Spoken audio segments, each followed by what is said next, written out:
Disclaimer: the information provided on this podcast is for informational and entertainment purposes only and should not be considered as financial advice. We are not licensed financial professionals, and any opinions shared are based on personal experiences and research. As always, do your own due diligence and consult with a certified financial advisor or professional before making any investment decisions. Welcome back. All right, here we are, episode 22. So a lot of exciting things, at least for me, going on. When it comes to like entertainment, J. Cole album drop, The Fall Off, one of the best albums he had of all time. I personally have it top 3 for J. Cole.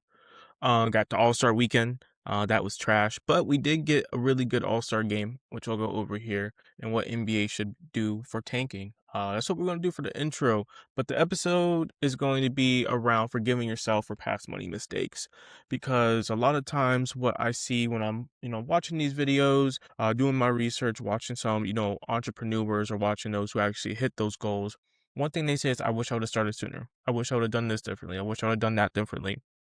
And honestly, you don't know what you don't know essentially. And a lot of this, you kind of got to go through it. You got to kind of, walk through life and experience things for you to actually gain that knowledge and have the right connections around you, which, unfortunately is that a lot of us aren't blessed to have that environment or that situation around us. So we really have to essentially learn from our mistakes. And, a mistake is a mistake. If you grow from it, then it just becomes an opportunity that turns into a highlight. So that's going to be, episode 22. I've been real focused around like investing, stock market, things like that.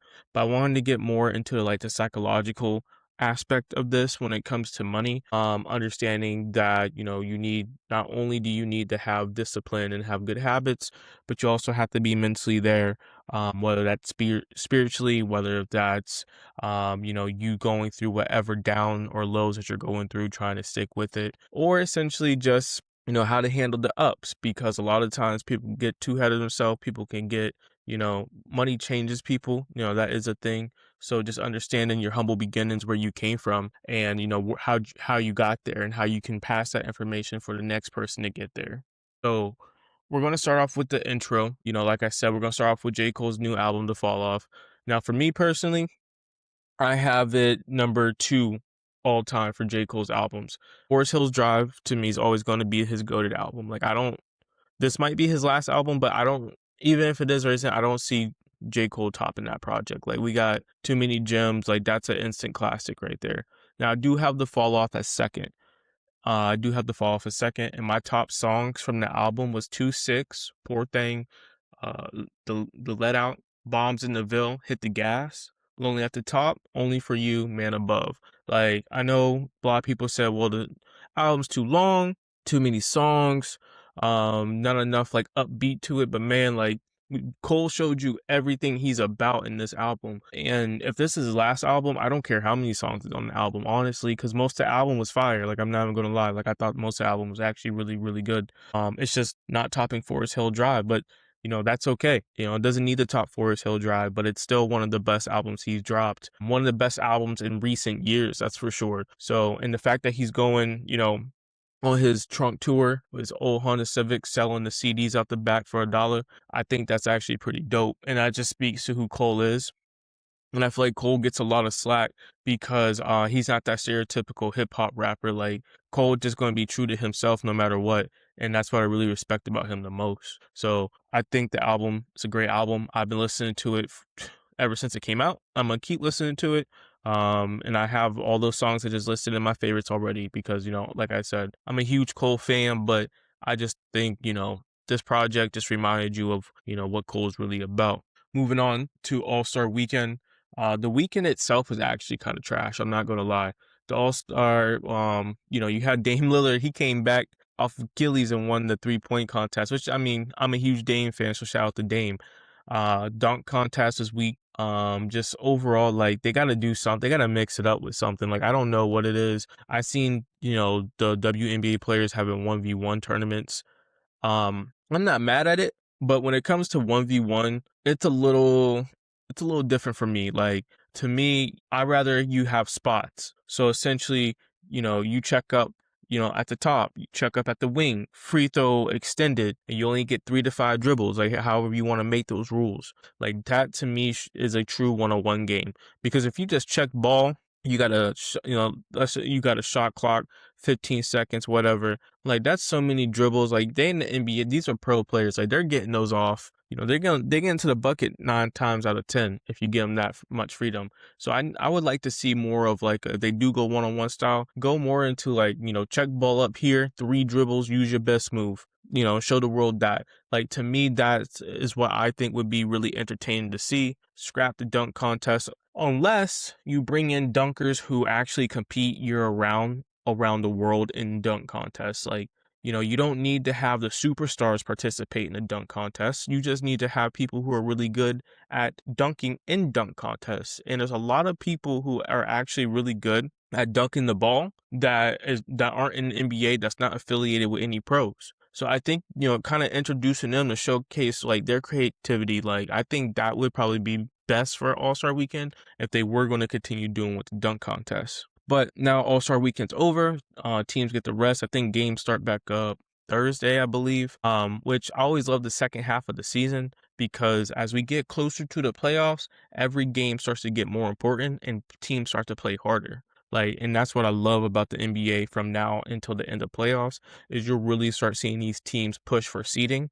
Especially with the play-in, like you really start teams seeing like they want to get out of that, they want to get top 6. They want to finish top 6. So they really want to push late in the season to try to get a top 6 spot to avoid the play-in. And, those teams who are tanking, like I've seen a report that came out today that Adam Silver was looking to, just get away with the rookie draft, which I think is kind of nonsense. I think that doesn't really make sense because it doesn't help the small market teams if these rookies are just entering free agency. I mean, it's basically like the NIL but NBA. Like they're just going to try to sign the max where they can go, and that's most likely going to be the big market team, especially when it comes to endorsements, and things like that. So I'm not really for that. I just think like if you really want to avoid tanking, like don't find a team 500K. Find them a couple mil. Like make it where it's actually going to hurt the owner's pockets. Or avoid their pick. If you can prove that they're tanking, void their pick. How that works, I'm not essentially sure, but I just think taking away the rookie draft just doesn't really make sense to me. When it comes to like the small markets versus the large markets, I think that gives a huge advantage to the Lakers, to the Boston Celtics, and those bigger market teams like that, right? So we'll see where that goes. But all in all, like February got a really good All-Star game. Got the J. Cole album. Don't forget to file your taxes. If you need help, get a professional. It's tax season, so make sure you file your taxes. But all in all, like February is a good start to the year. Like I'm really excited for 2026. So anyway, we're gonna go ahead. We're gonna dive into the video for giving yourself your past money mistakes, and we're gonna start with dealing with your financial hangover. All right, so we're here. We're gonna start talking about dealing with your financial hangover. Again, we want to get into the more psychological side of this. So a lot of people may ask, like, "Well, Nick, like, what is a financial hangover?" Well, great question. A financial hangover is a feeling of regret, stress, or anxiety basically after you experience a period of overspending. So this is basically when you go through overspending, you check your accounts, you check your statements, and reality starts to set in that you may have went way over your budget. You may not have enough to cover bills, things of that nature. Like, so when you talk about financial hangover, it's just you're spending so much, you just in that I don't care mode. Like I'm gonna, spend, treat myself, which I think you should treat yourself, throughout the year. We work hard for our money. We work hard to support our families. I just think you should do it in a very smart manner. And then like once you look at your accounts, reality starts to set in. Like how many times have you been at the bar? You wake up the next morning, look, you got that hangover, right? You wake up the next morning, boom, you check your accounts. Man, I can't believe I spent that much money. You go on vacation. Man, I cannot believe I spend that much money. Or you just go into this state of depression where you just go out and you just shop. Like that's a real thing. Like, people will go shop to, deal with stress, depression, things like that. And you may just spend a little bit too much. And you check your account. Now you got something else to stress about. Now your anxiety is really kicking up because now you're like, man, I got to cover the rest of my bills for the month. Now I can't. So that's what that's when financial hangover really starts to kick into effect. This can lead to three things. It can lead to fear slash avoidance. So basically, this is going to have people fear of checking their accounts, checking their bank statements. I believe in checking your accounts at least one a day. Even that's if you just logging in the morning, make it part of your morning routine to see, what's coming in and out of your account. So that's why you're understanding where your money is going, and that helps you budget even better for the next month or beyond. But by not tracking your bank accounts or statements, like this can really, really impact you. It can really impact you in many ways because now you have, now you're going like, I'm not checking it. And it's like, okay, well, you're not checking it. Now you don't know what's going in and out of your account. You don't know if now you're getting all these subscriptions coming out. You may have this gym membership popping up that you may not even use because you just went overspending one time and you just said, you know what, I'm not checking anything. Or if you have overdraft protection on your account, which many banks, if not all at this point, offer, you may be way above your limit or very close to your limit that you may not be able to pay back. So that's why it's really important to try to avoid that. Again, stress. Like this is number two. You're now asking yourself, how are you going to pay your bills? Or now you're like, okay, well, I just blew through my savings just to go shop. What if something comes up? What if I need that car repair? What if something breaks in the house? What happens if, something comes up due to a family matter? What am I going to do with my money? It's going to lead you to using debt again, which you're trying to get out of, right? And then also buyer's remorse. So this is like looking at the product and asking yourself, like, did I honestly need that? Like, did I honestly need that kitchen gadget? Did I honestly need this, bathroom gadget, anything like that? You know, and you hardly use the item. So now you're sitting there, you spent your money on something that you're hardly using, and now you're asking yourself, did I absolutely need this 20, 30, 40, $50 item? Because think about it, that tends to add up. Well, it's only $20, it's only $30, it's only $30. Well, you start buying throughout the year, next thing you know, you have Amazon packages at your door weekly, daily, every other day. So this is basically where, we have to dial back. We got to start stacking good habits. We got to have the mental mindset to try to fight financial trauma, which we'll review next because financial trauma is a very real thing. All right, so how does one develop financial trauma? Well, financial trauma is really psychological. It's a psychological response to a chronic financial stress or a specific event that hurts you economically. So, for example, growing up poorer than your peers, you may be going to school and seeing those with better clothes than you, better shoes than you, may have some jewelry on, things like that. May have that makeup on that you really can't afford. But their parents, whatever the case may be, however they move their situation, they're able to provide. Maybe you're sitting there, they're packing lunch and things like that, like packing these high quality lunches, and we're here got to eat school, public school lunches. So you're seeing that, and you're starting to develop that as you get older. And those memories just kind of stick with you, right? You may have a sudden loss, a divorce, a correction in the market, massive downturns, right? Financial abuse, whether it's just like bankruptcy or you're feeling controlled by your partner to where you're draining your finances, for whatever maybe bad financial decisions, bad investment decisions that they're making. So, these are all real life things that can really cause financial trauma. And it's so hard to really move forward when you're dealing with financial trauma. Like, as you heard me say in my other videos, like scared money don't make money. But at the same time, like, where you grow up or your environment, things like that really do matter because you're seeing these things and you're kind of developing these habits at a younger age without you even knowing. And this can cause a couple things, right? So there's two major sides of financial trauma.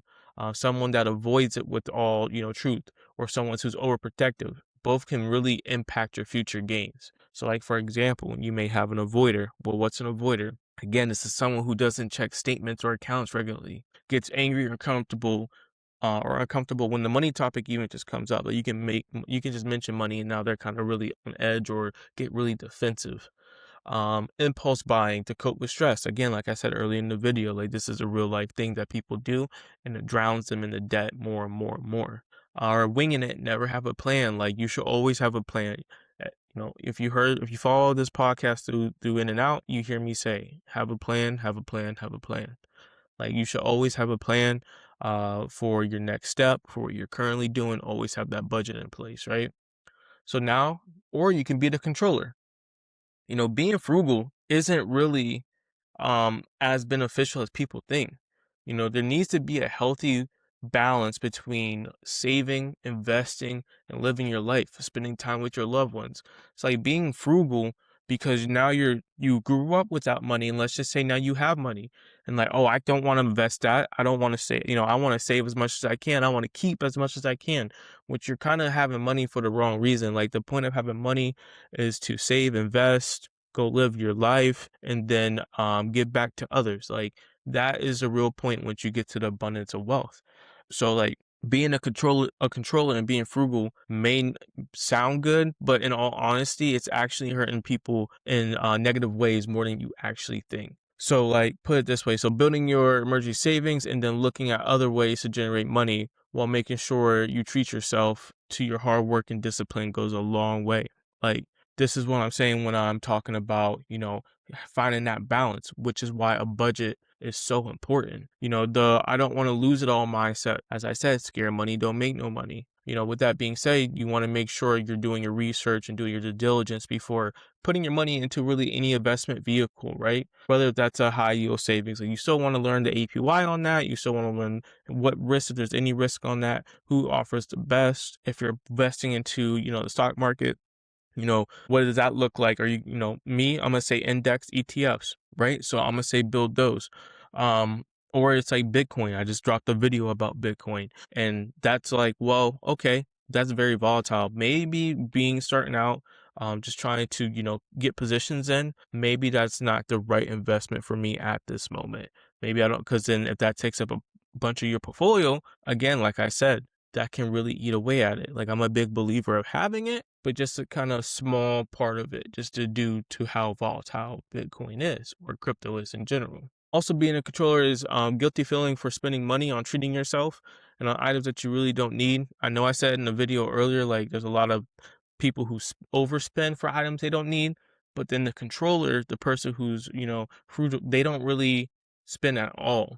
And to me, that's not the life that I would want to live. I don't think that's the life most people would want to live.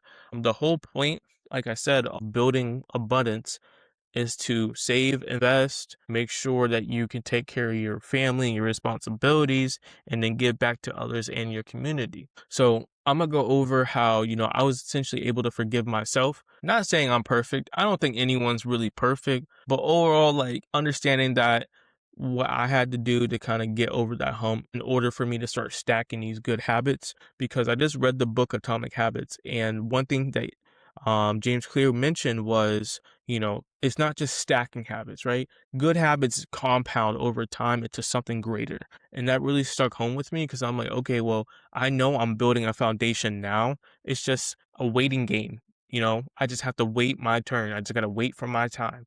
But the only thing I can do is stay consistent right now. So I'll show you, so I'll go over how I was able to essentially forgive myself. All right. So how was I able to forgive myself? Step one, I had to understand that I had to, again, go through life, mature more in life, have kids, right? Have purpose, have more purpose than what I had when I was 18 to 21. Like the person who I was 18 to 21 is not the same person who I am today, who's not the same person when I started investing at 26. Like we are just not the same person, same people. And that's okay. I had to acknowledge that I haven't been here before. I haven't done this before. I don't know where to start. I didn't know, like when I first started to tune into Bloomberg, I had zero clue what there is, like a foreign language at first. Over time, when I started watching more, doing my own research, going to other financial channels, going to find out other financial podcasts, is really when I started to develop the knowledge. And then one day I'm driving and I'm like, wow, I can actually follow the conversation about this economic report. I can actually follow the conversation about the stock market, things like that, right? So it just takes time. Not saying it was easy, and I have a business degree. And I'll tell you now, like I learned so much in the past 2 years than I ever did go into my 2 years in school. When it comes to money and saving and investing, and I went to school for business, so I had to understand that My habits then is not the same habits I have now, and that's okay. Like, it's better to start now than not start at all. So, that is kind of the mindset that I am. Do I have to play catch up? I mean, I guess it depends on how you look at it. I'm just grateful that, the Lord gave me the ability to, change my habits, change my ways, and get started now instead of getting started when I'm in my 40s, instead of getting started when I'm close to that retirement age, right? Like, my ultimate goal is to, take this, provide for my family, provide for my community, things like that. It's just, I understand that right now I'm just not in the position to do it, but that doesn't mean that I won't get there one day if I just stay true to who I am and stay true to my plan, because I know this is a long-term game. There's nothing short about this. I told you last video, like, short riches, it's going to make you broke, so you just got to kind of ride the wave. Market goes up and down, up and down, up and down. Your life follows the stock market a lot. There's things in life where you're at your highs, and there's moments that makes you bring it to your lows, but how do you manage through the storm, right? How do you get through that storm for a better, more sunnier tomorrow? And that's what people really have to fight, whether that's financially or just straight up mentally, is that, you're going to get tested in life. It's the strongest soldiers that make it out. And, do you want to be a soldier, or do you want to be someone who is just sitting there, complaining about life, going through life, talking about how bad it is because everyone else makes it bad, or everything makes it bad, or they have a bad job, or they're stuck in this one place. Like, no, like, put your boots on the ground and really dig deep and find yourself and level up. And that's how you're going to forgive yourself, because you're leveling up, and you're not going to be the same person. It's going to feel so much better once you see that progress happen in your life. But you can't keep blaming others, and you can't keep blaming total situations for what happens in your life. You have to own that, take it on the chin, boot up, and get ready for the next phase of your life. It's not going to be easy, but doesn't mean it's impossible at the same time. It just takes you to start with one habit. Just takes you to start one habit. One habit becomes second nature. You can move on to the next. And that's how you start building, and that's how you start growing as a person. And basically asking myself, like, what kind of legacy do I want to leave? Um, you know, and how can I reach that legacy? And the legacy that I want to leave is, first and foremost, like, being a good father, being a good husband, things like that, right? So, being a father is always going to become number one to me with my two boys. Like, that's always number one. But also, like, just having that shed of light, like making your day. Or, maybe you're going through something and we can talk about it. And maybe I can crack a joke to make your day better. Like, just the small things in life is what's really going to bring the joy out of me, to help people grow and to help people enjoy their life. Like, when my legacy is left, like, I want to be remembered. I was like, yeah, he was actually that dude, like that father, right? So, and I understand, to do that, I gotta have different habits than when I had at 18 and when I had at 21. So to wrap up, like I said, stop living your past, start building for your future. And a couple things with that, like, if you're looking at it financially, stop going into debt, pay off your debt, so that way you can start paying your future self. But always try to pay yourself first. Ever since I took that advice, it's been a life changer. Always pay yourself first. But again, you can start today. Change ain't going to be easy, and that's why most people don't do it. But in a lot of cases, it's necessary. Build those habits day by day, little by little. Like I said, good habits compound over time, but you just got to stay consistent with those. The point of this is become the person you know you can be, not the person you currently are. And not saying that you a bad person. I'm not saying that, but we all have ways we can improve. We all have ways we can level up. Look at yourself in the mirror and ask yourself, what do I want to be? And how can I get there? Go beyond your own expectations, right? Manifest it. Think about it. Dream about it. This is who I can be one day. If you don't believe in yourself, no one's going to believe in you. So you have to manifest this, man. And you really have to dig deep and say, I'm currently who I am, and not necessarily a bad person. What can I do to level up? How can I get better? What can I learn? What habits can I keep building to become, the better father, the better role model, like whatever you want to be remembered as. Like, just know that there's always room for improvement, and that's not necessarily a bad thing. That just gives you another goal to go reach. So again, put your boots on the ground, get to work, and go become the person you want to be, and go beyond that expectation. Here in the back, like, I had this Love Yours poster. Like I told you earlier in the video, I'm a big J. Cole fan. And he always says there's no such thing as a life better than yours. And I keep this poster behind me as a reminder because I'm not worried about what happens on the outside of these walls, right? I'm not worried about that. I'm worried about becoming a better person, better husband, better father, and day in and day out. And I understand it just takes one step at a time, right? So, love your life, grow from it, be the person you want to be. Don't worry about others because once you start worrying about others, that toxicity, that starts creeping into you and that starts creeping into your goals. Stay focused, stay committed, stay disciplined.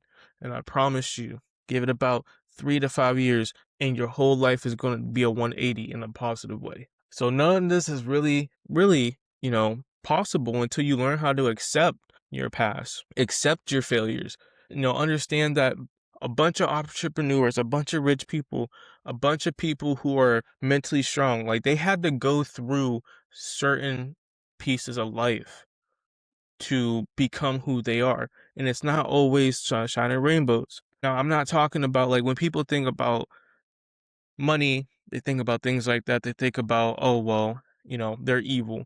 And that's not necessarily true. I promise you, not everyone with money is evil. I promise you, there's a bunch of people with money, a bunch of millionaires that you walk past every day that you may not even know have money. So no, like the news and all that, like outlets, media, social media, they want to push that narrative, but not all people is out for the devil when it comes to money.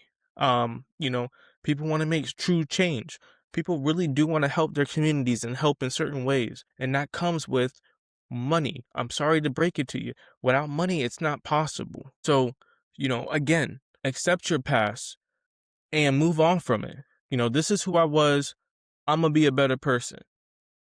Period. Rome wasn't built overnight. The greater things in life requires patience, dedication, and discipline. Once you learn that, you'll understand that you can move mountains in many ways that you never thought before. So find yourself, stay true to that, build your habits, build your wealth, build your family if that's what you want to do, if you have a family, but just understand that, stop living in your past, start building for your future. Don't get out the financial trauma state and really start to own who you are and start to own your finances.